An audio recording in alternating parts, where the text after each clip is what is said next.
우리가 긴 구절을 같이 읽었는데요. 오늘 우리가 읽었었던 이 말씀처럼 오늘은 이제 사울에 대한 이야기를 좀 잠시 하려고 합니다. 그리고 또 이 내용을 가지고 함께 기도하는 시간을 가지도록 하겠습니다. 제가 몇 가지 질문을 좀 하면서 시작하려고 하는데요. 하나님이 나에게 실망하셨던 적이 있으세요? 그때 하나님과의 관계를 어떻게 회복하셨습니까?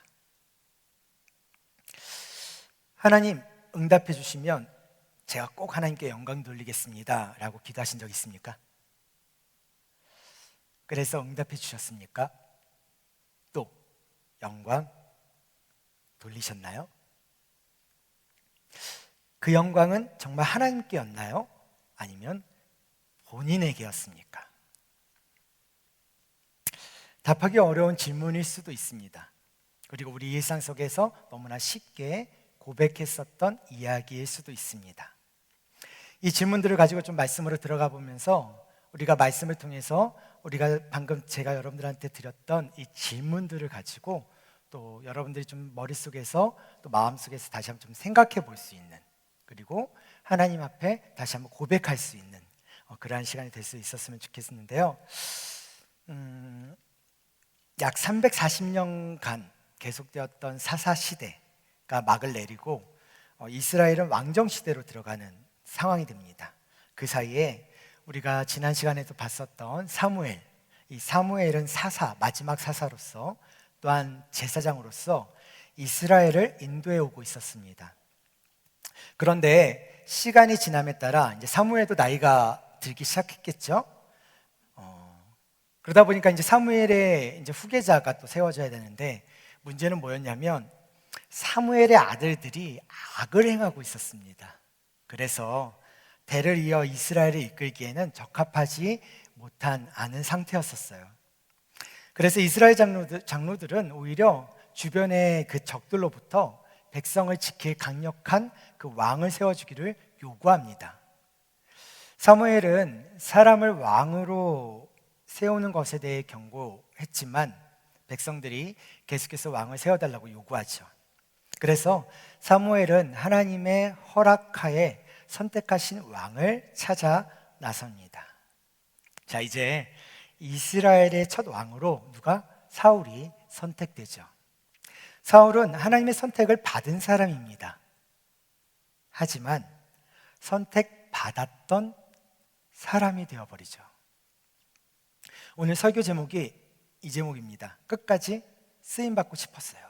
끝까지 쓰임받고 싶었어요 라는 제목인데요, 우리가 지난주 금기와 그 다음에 주일 찬양 예배에 걸쳐서 이제 금기 하음에서는 사무엘을 얻은 과정에서 한나의 기도에 대해서 잠시 좀 나눴었어요. 기억나시나요? 그리고 주일 하숨, 이제 제가 하숨이라고 얘기하거든요. 그래서 하나님의 음성 듣기, 하나님으로 숨 고르기, 그래서 하숨. 주일 하숨에는 한나의 그 교육 방식을 통해서 사무엘이 어떻게 쓰임받기 시작했는지를 제가 나눴습니다. 주일 하숨 때 제가 하나님께 쓰임받는 사람이 갖춰야 될 두 가지를 이야기를 했었는데, 첫 번째가 무엇이냐면 하나님의 자녀로서의 권세를 가진 거룩한 자존감으로 살게 한다라고 제가 말씀을 드렸어요. 그리고 두 번째로 성전 중심의 삶을 통해서 경건한 삶을 살게 한다라는 이 두 가지의 교육 방식을 말씀드렸습니다. 그것을 통해 자라난 사무엘이 하나님께 쓰임받기 시작했다라고 말씀을 드렸던 거예요. 그리고 오늘 금기에서는요, 어떻게 끝까지 쓰임받아야 하는가를 좀 살펴보려고 합니다. 자, 그렇게 좋게 시작을 했는데 그럼 끝까지 어떻게 쓰임받아야 할지를 좀 생각해 보자라는 거예요. 저는 정말 하나님께 끝까지 쓰임받고 싶습니다. 아마 여러분들 중에서도 그런 마음들을 갖고 계신 분들이 많으실 거라고 생각합니다. 아마 또 그런 소망으로 우리가 좀 같이 이 말씀을 좀 나눠봤으면 좋겠는데, 여하튼 다시 사울로 돌아가서 자, 외형적으로 사울은요 충분히 왕이 될 자격을 갖추고 있었습니다. 사무엘이 기름 부을 자를 찾고 있을 때 사울은 모든 이스라엘 자손 중 가장 준수하고 돋보이는 외모를 지닌 사람이었습니다. 더군다나 사울은요 신앙적으로도 열정이 있었던 안타깝지만 있었던 사람이었습니다. 암몬이 이스라엘을 치려고 했을 때 길르앗 야베스를 치려고 있었어요. 그래서 이스라엘은 구원해 줄 자가 없어 소리내어 울고 있었거든요. 그때 밭에서 소를 몰던 사울에게도 이 소식이 들려집니다. 그런데 그때 하나님의 영이 사울에게 임하고 사울은 소를 취해 각을 떠서 12지파에게 보내고 전쟁을 독려합니다. 이때 사울을 따른 사람이 33만 명 정도라고 하는데요. 사울은 이들과 함께 전쟁에서 승리하게 됩니다. 이렇게만 보더라도 충분히 왕이 될 자격이 있었던 사람이었던 거죠. 외적인 면에서는 준수했고 겸손했었던 사울은 신앙적인 면에서도 하나님의 영이 임할 정도로 준비되어 있었습니다. 이스라엘 사람들이 왕으로 삼을 만큼 리더십도 증명된 상태였습니다. 그러나 왕으로서 사울은 오래가지 못했다는 거죠. 사울은 하나님께 순종하며 하나님의 법도대로 통치해야 했는데 그는 거듭 불순종합니다. 그의 불순종의 내용은 사무엘을 기다리지 않고 스스로 제사를 드리고 또한 모든 것을 진멸하라는 명령을 어기고 좋은 것들을 남기게 되는 거죠. 상황이 어쩔 수 없었다라고 변명하고 백성들을 의식해서 자신의 판단으로 하나님의 말씀을 듣지 않은 것입니다. 결국 하나님은 사울을 왕으로 삼는 것을 후회하셨고 하나님의 마음은 사울을 떠나 다윗으로 향하게 되죠. 그 때문에 사울은 다윗을 미워하여 그를 죽이려고 했고 그런 하나님의 섭리를 사울은 계속해서 방해하는 모습으로 나타납니다. 그렇게 왕이 되었던 사울이지만 결국 사울은 블레셋과의 전투에서 사랑하는 아들들을 잃었고 사울의 끝은 사무엘상 31장에서 초라하고 비참한 모습으로 마무리하게 됩니다. 네, 여기까지가 사울에 대한 프로필로 볼 수 있는데요. 우리는 종종 주위에서 하나님께 쓰임받고 버림받는 모습들을 목격합니다. 사울도 그렇죠. 분명 사울은 하나님께 선택받았었던 사람이었으나 사울은 버림받았고 또 비참하게 삶을 마무리하게 돼요. 크리스찬 리더는 자신의 능력이나 학벌, 재능으로 되는 것이 아닙니다. 성경의 위대한 인물들은 하나님의 손으로 세워졌고 하나님의 손에 붙들렸기에 사람들에게 존경을 받는 겁니다. 그래서 크리스찬 리더의 기준은 하나님이 함께 하시는가 그리고 하나님의 손에 붙들리는가입니다. 그것이 능력이겠죠. 사울은 언제나 뛰어난 사람이었고 전략적으로도 탁월한 사람입니다. 그러나 그가 왕이 된 것도 또 왕위를 내려놓게 된 것도 그의 능력이나 배경에 의한 것이 아니었다는 겁니다. 사울은 하나님의 영이 임할 때 왕이 되었고 하나님이 떠나셨을 때 왕위에서 물러나게 되었던 겁니다. 여기서 중요한 것은 왜 사울이 비참하게 버림받았어야 하는가에 대한 이유를 생각해 보면 사울의 실패가 오히려 우리에게 신앙적인 지침을 주고 있음을 우리는 비로소 깨닫게 될 것입니다. 참 생각하면 생각할수록 그 이유를 찾는 것은요, 아마 오늘 저나 여러분에게 모두에게 너무나 중요하지 않을까라는 생각이 들어요. 어떻게 하면 하나님이 우리를 끝까지 쓰실까? 그랬을 때 오늘 나눌 이 말씀들을 좀 같이 잘 생각해 보시고 그거를 여러분들의 가슴 안에 잘 새겨 놓으시고 그래서 꼭 기억하시고 어떤 상황과 환경이든지 그것을 기억하며 나아갈 수 있는 그러한 시간이 될 수 있기를 주의 이름으로 축원합니다. 제가 이렇게 울산에 있는 교회들을 이렇게 가끔 가다가 이렇게 네이버에서 교회 이렇게 찍어가지고 일단 저희 교회를 중심으로 근처에 어떤 교회들이 있는지 이렇게 쭉 봅니다. 이게 차를 끌고 다니면서 이렇게 가기가 애매하다 보니까 그냥 거리뷰로 보면서 교회가 좀 크네? 그러면 이제 들어가서 담임 목사님 어떤 분이지? 어떤 사람이지? 어떤 교회지? 막 그러면서 계속 찾아보고 다녀요. 그러면서 보면서 이제 항상 하는 말, 와, 스펙 대단하다. 막 이런 생각을 하는 거예요, 저도. 막. 그래서 와, 스펙이 대단하네. 그래서 이렇게 큰가? 막 그런 생각을 막 하게 되는 거예요. 그러면서 저의 스펙을 이렇게 보는데 좀 이렇게 아닌 것 같다는 생각이 드는 그런 생각을 좀 많이 하게 돼요. 사람이라는 게 아무리 뭔가 내가 하나님의 말씀 가운데 말씀을 붙잡고 있는다고 해도 어떤 비교의 대상이나 뭔가 눈에 보이는 딱 눈의 대상이 되면 그 순간에는 거기에 빠지게 되어져 있는 것 같아요. 그러다 또 정신 차리죠. 뭐 주님께서 맡기신 영혼들을 맡기면 내가 열심히 하면 되지. 이제 그 마음으로 그냥 다시 마음을 돌리는데, 그런 마음이 들 때마다도 그냥 마음 가운데 자꾸 이제 그게 흔들리는 부분들이 생기는 것 같아요. 아마 이 시간에도 제가 여러분들한테 드리는 이 말씀에 대한 내용들을 여러분들 안에 가지고 갈 때, 난 여전히 이 부분에 있어서 나는 좀 부족한데, 연약한데라는 생각을 하실 수도 있을 것 같다는 생각이 듭니다. 괜찮습니다. 그것을 가지고 우리 마음 가운데 어떻게 그것을 해가야 하는지가 너무나 중요한데, 그것은 제가 세 번째 지침을 통해서 좀 여러분들과 같이 나누도록 하고, 일단 첫 번째나 두 번째에 대한 이야기를 좀 같이 좀 해보려고 하는데요. 자, 오늘 본문으로 들어가서 사울이 이스라엘을 다스린 지 2년이 되던 때에 블레셋과의 전쟁이 시작되어집니다. 자, 사울이 왕으로 있었던 왕정시대, 이 왕정시대가 사울이 왕으로서의 역할로 시작되어진 시대이기는 하나, 진정한 왕은 하나님이라는 것이 기본적인 이들의 신학적인 개념이었습니다. 그러다 보니까 모든 전쟁은 하나님이 주관하시는 것으로 생각하는 게 맞았어요. 전쟁의 시작은 하나님께서 선택하신 제사장, 그 사무엘을 통해서 번제와 화목제를 드리고 전쟁에 임해야 했습니다. 자, 그런데 그것을 이제 준비하기 위해서 예배를, 제사를 드리고 이제 전쟁에 나가야 되는데 7일 동안 지금 사무엘이 오지 않고 있어요. 그러자 사울은 자신이 제사를 드리게 됩니다. 그리고 그 이후에 사무엘이 도착하고 이것을 알게 된 사무엘이 사울을 질책하게 되죠. 그때 사울은 이렇게 대답하는데, 사무엘상 13장 12절에 이렇게 기록합니다. 이에 내가 이르기를 블레셋 사람들이 나를 치러 길갈로 내려오겠거늘 내가 여호와께 은혜를 간구하지 못하였다 하고 부득이하여 번제를 드렸나이다 하니라. 자, 말씀 계속 띄워놓으세요. 지금 보시기 바랍니다.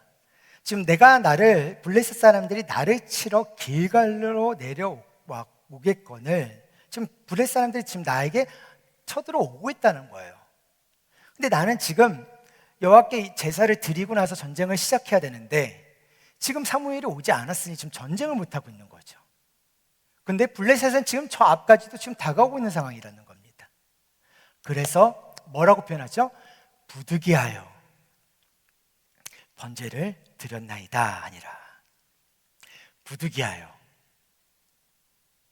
참 뭔가 그럴듯한 이유인데 또 어떻게 생각해 보면 너무나 좀 구차한 변명 중에 하나가 되죠. 부득이하여 인 것 같습니다. 사울은 백성들이 흩어질까 봐 조급한 마음에 부득이하여 자신이 제사를 드렸다라고 말하고 있습니다. 그러나 아무리 변명을 하더라도 잘못한 것은 잘못한 거죠. 그렇죠?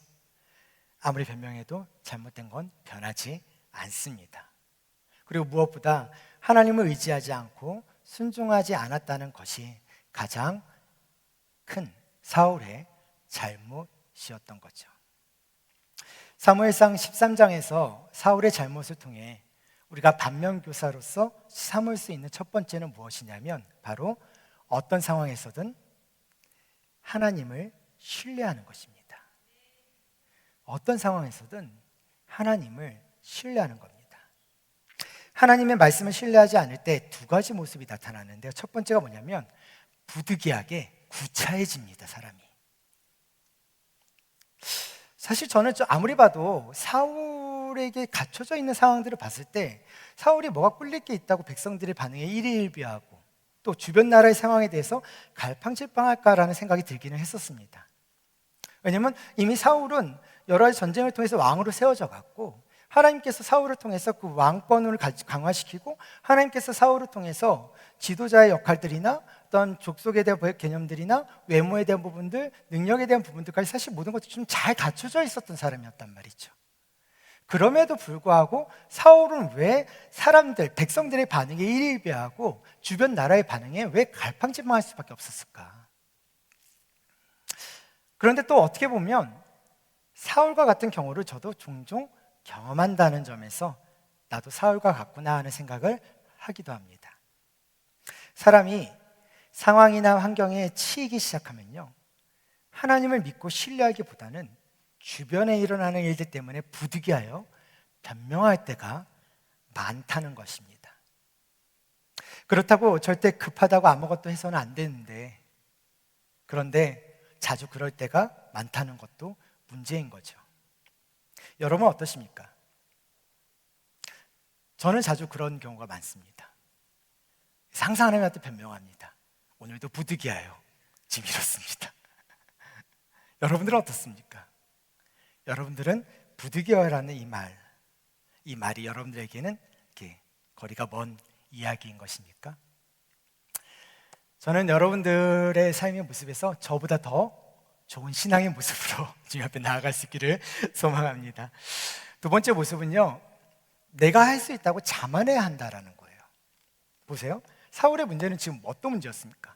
화목 제사를 자신이 할 수 있는 것으로 생각했다라는 겁니다. 만일 여러분 주변에 심장병 환자가 있어서 쓰러졌는데 의사가 아닌데 수술하려 들겠습니까? 막 그 순간 메스 외치면서 관상동맥 우회수를 막 해가지고 여러분들 이렇게 수술을 하는 그런 걸 하겠습니까? 안 하겠죠. 뭐 어떻게든 119로 전화하겠죠. 왜요? 그것은 내가 할 수 없는 것이니까요. 그럼 심장수술은 내가 할 수 없는 것이고 제사는 내가 할 수 있는 것으로 생각하는 것, 분명 문제 있는 것이겠죠. 그것이 바로 교만이고 착각인 것입니다.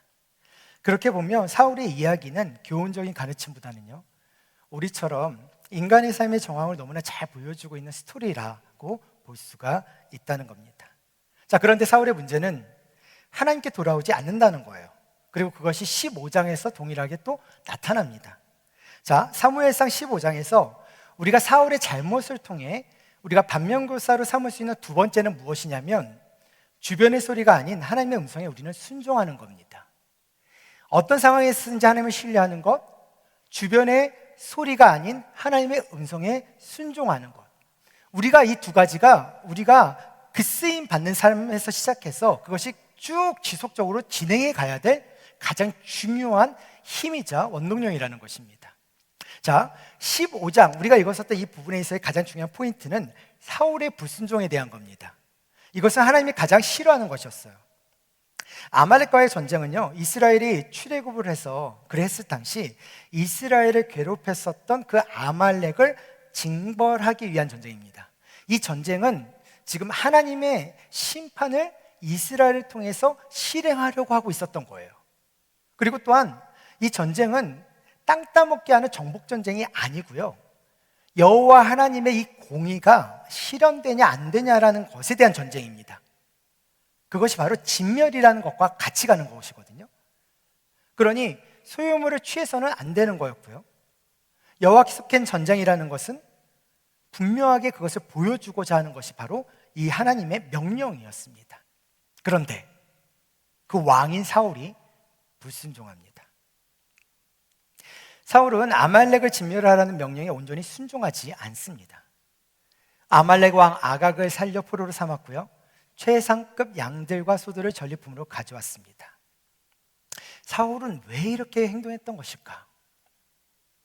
첫 번째, 사울은 변질됩니다. 사울은 왕으로 세워졌을 때 그 마음이 겸손했었거든요. 사무엘상 15장 17절 보면 이렇게 쓰여 있어요. 사무엘이 이르되 왕이 스스로 작게 여길 그때에 이스라엘 지파의 머리가 되지 아니하셨나이까? 여호와께서 왕에게 기름을 부어 이스라엘 왕을 삼으시고.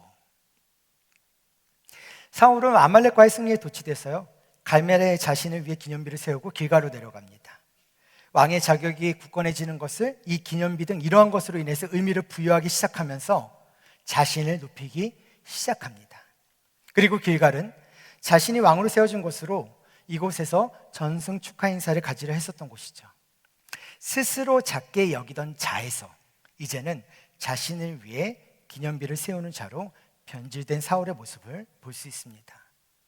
이렇게 변질되어 버리면요, 결국 사람을 의식하게 됩니다. 하나님의 소리가 아닌 그 외의 소리가 들리기 시작하고 의존하게 되죠. 인기로 인한 힘은요, 인기로 좌지우지될 뿐입니다. 사울은 그 마음을 사람의 소리로 향하게 되죠. 그래서 둘째 사울은 하나님보다 더 다른 소리를 더 좋아합니다. 오늘 본문을 보면은요, 반복되는 그 말이 하나 있는데 어떤 단어냐면 소리라는 단어입니다. 사울은 하나님께 온전히 순종하지 않았고요. 그 결과 양의 소리와 소의 소리가 들리기 시작합니다. 결국 사울은 여호와의 목소리를 청종하지 않았던 거죠. 사울의 마음에는 여호와의 목소리 대신 양과 소의 소리가 가득했었던 겁니다. 그래서 세 번째, 사울은 하나님보다 사람을 두려워합니다. 그래서 사무엘상 15장 24절에 이렇게 쓰여 있죠. 사울이 사무엘에게 이르되 내가 범죄하였나이다.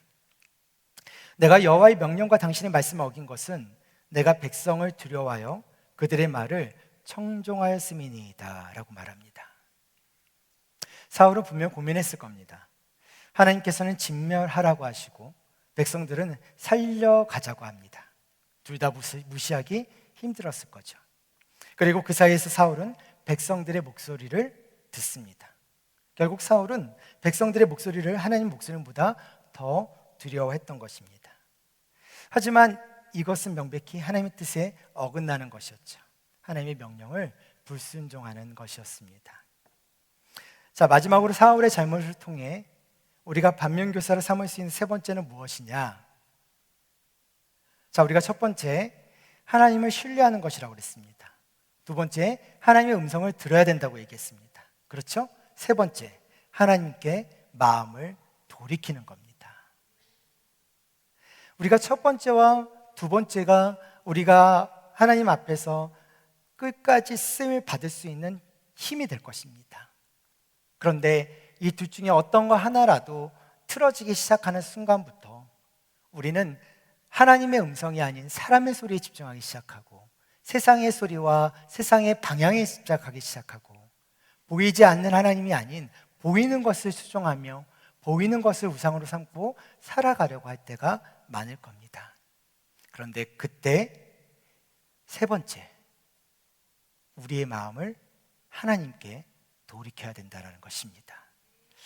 사울이 불순종했을 때 여호와의 말씀이 사무엘에게 이렇게 임했죠. 사무엘상 15장 11절, 내가 사울을 왕으로 세운 것을 후회하노니 그가 돌이켜서 나를 따르지 아니하며 내 명령을 행하지 아니하였음이니라 하신지라. 사무엘이 근심하여 온 밤을 여호와께 부르짖으니라. 자, 말씀을 자세히 보면 왜 하나님이 사울에게 직접 말씀하시지 않으시고 사무엘에게 이야기한 걸까요? 저는 이 본문을 보면서 이런 생각을 좀 해봤습니다. 예전에 제가 이제 훈련이나 뭐 여러 가지 사역들을 해가면서 가끔 이제 그런 적이 있었어요. 이 훈련생이 너무 소홀히 하는 거예요. 그래서 안 되겠다, 잘라야 되겠다, 훈련을 잘라야 되겠다, 이런 생각을 하고 이제 경고를 딱 먹이고, 너는 이제 다음 주에 이렇게 안 되면 너는 자를 거야라고 경고를 먹이고, 그 주일날 이제 간사들하고 같이 앉아 있는 회의 시간에 간사들한테 얘기를 합니다. 야, 내가 제자 훈련에 이런 부분이 이런 학생이 있는데 이 아이를 내가 좀 잘라야 될 것 같아. 이제 이렇게 얘기를 하면 그다음부터 이제 프로세싱이 어떻게 되냐면 간사들이 움직이기 시작합니다. 그래서 간사들이 리더를 같이 데리고 또 그 아이를 주중에 학교에 가서 만나서 요새 왜 뭐 하는지 어떤지 또 힘든 게 있는지 없는지 쫓아다니면서 다 알아보고 격려해주고 힘을 내주고, 야, 목사님이 너한테 그 얘기하는 게 네가 지금 자르고 싶어서 얘기하는 게 아니라 너가 좀 잘 됐으면 좋겠다라는 마음을 하는 거다라는 이제 그런 프로세싱을 쭉 진행이 되어져요. 이제 그런 것들이 갑자기 머릿속에 생각이 나는 거예요. 왜 하나님께서 사울이 아닌 사무엘에게 말씀하셨을까? 왜냐하면 사무엘은 제사장이거든요. 그리고 중보자의 역할을 하고 있었던 사람이었거든요. 그리고 하나님께서는 사무엘을 통해서 사울을 기름 부어 왕으로 삼으셨거든요. 그래서 하나님께서는 사무엘을 통해서 사울이 돌아오기를 바라고 있진 않았을까? 마치 나단 선지자를 통해서 그 다윗이 하나님께 돌아왔었던 것처럼 어쩌면 이 제사장 사무엘의 중보자 역할을 통해서 하나님은 사울이 돌아오기를 생각했는지도 모릅니다. 잘 생각해 보셔야 되는데요, 사무엘이 사울을 지책한 것이 사울에게 절망적이었었던 걸까요? 아니요, 사실 결코 절망적인 상황은 아니었습니다. 우리가 아는 하나님의 속성은요, 하나님은 우리를 용서할 준비가 언제나 되어 있으시다는 겁니다. 이사야 55장 7절에 보면 이렇게 쓰여 있습니다. 악인은 그의 길을, 불의한 자는 그의 생각을 버리고 여호와께로 돌아오라. 그리하면 그가 긍휼히 여기시리라. 우리 하나님께로 돌아오라. 그가 너그럽게 용서하시리라. 용서의 속성을 가지신 하나님을 우리가 안다는 관점에서 사울을 바라본다면, 하나님이 사울을 용서하지 않으신 것이 아니라 사실 사울이 하나님께 돌아오지 않았다는 것입니다.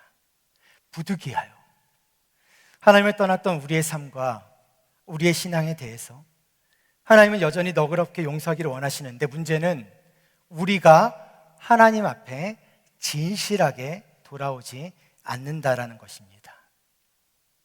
그런데 사울의 변명이 너무나 어처구니 없게 나타나죠. 사무엘상 15장 15절 이렇게 쓰여 있습니다. 사울이 이르되 그것은 무리가 아멜렉 사람에게서 끌어온 것인데 백성이 당신의 하나님 여호와께 제사하려 하여 양들과 소들 중에서 가장 좋은 것을 남김이요 그 외의 것은 우리가 진멸하였나이다 하는지라. 하나님의 원래 명령에 대해서 지금 사울은 자의적으로 그것을 해석합니다. 그리고 자신의 잘못을 또한 인정하지 않고요, 스스로 정당하고 있는 사울의 모습이 나타나고 있습니다. 어쩌면 하나님께서 가장 경멸하시는 모습이 사울에게서 지금 보이고 있는 것은 아닐까라는 생각이 듭니다. 혹시 우리도 사울처럼 물질로 하나님께 대한 나의 예배와 의무를 다했다고 생각하십니까? 여기서 정말 중요한 성경 구절이 나오는데요, 사무엘상 15장 22절 우리 함께 읽겠습니다. 시작. 사무엘이 이르되 여호와께서 번제와 다른 제사를 그의 목소리를 청종하는 것을 좋아하심같이 좋아하시겠나이까. 순종이 제사보다 낫고 듣는 것이 숫 양의 기름보다 나으니. 하나님은 순종하는 자를 기뻐하십니다. 그래서 하나님은 오늘도 우리에게 순종을 요구하시며 사랑하려고 하십니다. 요한복음 14장 21절 이렇게 쓰여 있습니다. 나의 계명을 지키는 자라 나를 사랑하는 자니 나를 사랑하는 자는 내 아버지께 사랑을 받을 것이요 나도 그를 사랑하여 그에게 나를 나타내리라. 예수님의 말씀처럼 하나님은 말씀에 순종하는 자를 사랑하십니다. 비록 순종치 않는 자가 있더라도, 지책하시더라도 우리가 하나님께 돌아오고 있지 않지만 또 부득이하여 행한 자기 중심적인 신앙을 포기하고 있지는 않지만, 그럼에도 하나님은 우리를 결코 포기하지 않으십니다. 물론 잠시 하나님의 뜻과 멀어질 수도 있습니다. 상황이 상황이다 보니 부득이하여 하나님의 말씀에 대해 자의적으로 해석할 수도 있습니다. 때로 내 의견, 내 생각이 하나님보다 앞설 수도 있습니다. 그러나 정말 중요한 것은 하나님께서 그것을 가르쳐 줬을 때 회개하고 돌아오는 것입니다. 하나님은 기다리심의 기회를 주시는 분이십니다. 그리고 마음을 돌이켜 하나님께로 돌아오셔야 한다라는 겁니다. 우리는 하나님을 신뢰하는 것과 하나님의 음성을 듣는 것이 쉽다고 생각합니다. 하지만 우리의 삶에서 하나님을 신뢰하는 것, 부득이하여 할 수 없는 상황들이 너무나 많습니다. 하나님의 음성을 듣는 것, 눈에 보이고 눈에 보이는 상태에서 보여지고 들려지는 것, 느껴지는 것, 만져지는 것이 더 내 마음과 생각을 앞서게 할 때가 많습니다. 우리는 항상 다짐하지만 다짐한 것밖에 되지는 않습니다. 그럼에도 불구하고 하나님께서 말씀하시는 것은 무엇입니까? 그럼에도 불구하고 돌아오라는 것입니다. 그럼에도 불구하고 너는 돌아와야 된다는 것입니다. 돌아와야 내가 너를 다시 품을 수 있다는 것입니다. 나는 너를 품을 준비가 다 돼 있고 나는 너를 기다리고 있는데 너는 왜 나에게 돌아오지 않느냐라는 말이죠. 사울이 비참하게 버림받을 수밖에 없었던 이유, 그것은 사울이 비참하게 버림받았던 것이 아닙니다. 스스로가 비참함과 버림으로 스스로를 당하게 한 것입니다. 우리는 어떻습니까? 우리의 삶 가운데 우리가 하나님의 사랑과 하나님의 은혜 가운데 거하는 사람들의 삶의 모습을 바라볼 때 어떤 사람들이 그런 얘기를 할 때가 있어요. 이거는 통계적인 부분이기도 한데 하나님의 사랑을 경험하는 사람들 이 손을 들어서 모았어요. 그 사람들한테 질문을 던졌습니다. 당신은 하나님을 사랑하십니까? 100%예요. 근데 그럼 당신은 하나님을 두려워하십니까? 30%도 안 돼요. 근데 여러분, 하나님을 사랑한다라는 것은요, 하나님을 두려워할 수 있는 것입니다. 하나님을 사랑하는 것은 하나님이 경외하면서 나타날 수 있는 겁니다. 하나님을 사랑하는 것을 끝나는 것이 결코 아닙니다. 하나님을 사랑하는 자는 반드시 하나님을 두려워하게 돼 있습니다. 하나님을 두려워하지 않는 자는 하나님을 사랑한다라고 말할 수 있는 게 아니라는 것입니다. 내가 하나님의 사랑을 품고 하나님의 사랑 가운데 거하고 모여 있다는 거예요? 그것은 하나님의 사랑 안에 내가 하나님의 두려움 속에서 하나님을 경외하는 마음으로 하나님 안에 거하고 있다는 것에 대한 철저한 자의식이 필요하다는 것입니다. 그런데 우리는 과연 그런 생각을 하고 있을까요? 하나님의 사랑과 연결되는 것이 하나님의 은혜입니다. 하나님의 은혜는 오늘도 여러분들에게 말씀드렸던 것처럼 회개하고 돌아오면 하나님께서 무조건 받아주실 것입니다. 근데 중요한 건 뭐냐면 많은 사람들이 쉽게 회개하고 돌아올 수 있을 것 같죠? 그렇지가 않다라는 겁니다. 하나님을 신뢰하는 것이 아니라 다른 것을 신뢰하고 하나님의 음성을 듣는 것이 아니라 다른 것의 음성을 듣고 살아내는 삶이 더 많기 때문에 하나님 앞에 진정으로 회개하고 돌아오지 않는다는 것입니다. 하나님을 두려워한다면 하나님께 돌아올 것입니다. 하나님을 믿는다면 하나님께 돌아올 것입니다. 하나님의 은혜를 정확하게 내가 믿고 있다면 우리는 자신의 죄를 회개하며 돌아와야 됩니다. 그것이 바로 우리의 모습입니다. 한없이 저쪽에서 내가 하나님의 사랑이나 하나님의 은혜 때문에 감격하고 눈물을 흘리는데 내 발걸음은 여전히 저기에 있다면 그것은 내 안에서의 인간적인 감동일 뿐이죠. 내 스스로에 대한 자의식일 뿐입니다. 자기 종교적인 만족이죠. 종교 테라피라고 얘기하죠. 눈물 흘리고 후회하는 것. 그것은 회개가 아닙니다. 회개는 하나님을 두려워하고 하나님께 돌아오는 겁니다. 그리고 그 하나님께 내 것을 내어놓고 회개하며 다시 하나님 앞에 음성을 듣고 하나님의 신뢰하는 그 결단으로 하나님께 주어진 그 삶을 다시 살아내는 것이 바로 우리의 모습이어야 되는 겁니다. 나중에 다윗에 대해서 잠깐 얘기하겠지만 나중에 다윗과 사울의 너무나 다른 점은 이 한 가지입니다. 돌아오냐 돌아오지 않느냐. 사랑하는 여러분, 정말 중요한 건 회개로 돌아오는 것입니다. 말씀을 맺으려고 하는데요, 오늘도 하나님은 우리와 하나님과의 관계를 회복시키기를 원하십니다. 저는 설교를 준비하면서 이런 소망을 좀 가졌는데, 부디 우리가 하나님 앞에서 과거의 사람으로 남지 않았으면 좋겠다고, 그리고 우리의 인생이 다하는 그날까지 하나님이 우리를 택하셨던 그 탁월함이 여전히 우리 안에 있어서 끝까지 쓰여질 수 있었으면 좋겠다라는 생각을 하게 되어졌습니다.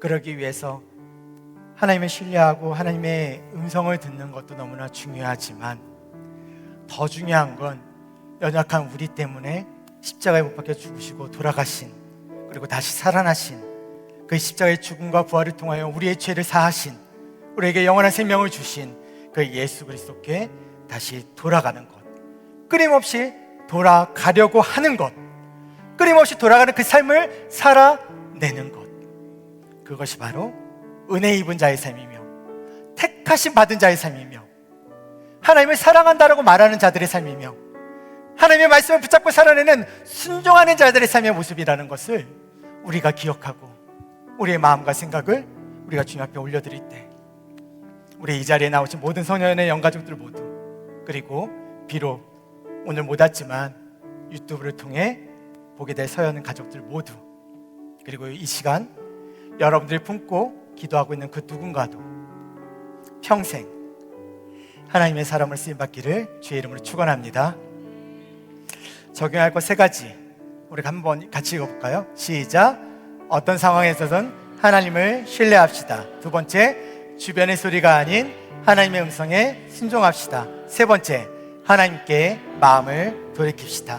자, 기도 제목 1번째, 내 안에 구차한 변명과 교만함을 버리고 어떤 상황에서도 하나님만을 신뢰하는 하나님의 사람이 되게 하옵소서. 아멘. 2번째, 하나님의 음성에 귀를 기울이고 순종함으로 세상의 유혹의 소리에 흔들리지 않는 하나님의 사람이 되게 하옵소서. 아멘. 3번째, 항상 기다리시는 하나님께 마음을 돌이킴으로 하나님 나라를 위해 끝까지 쓰임받는 하나님의 사람이 되게 하옵소서.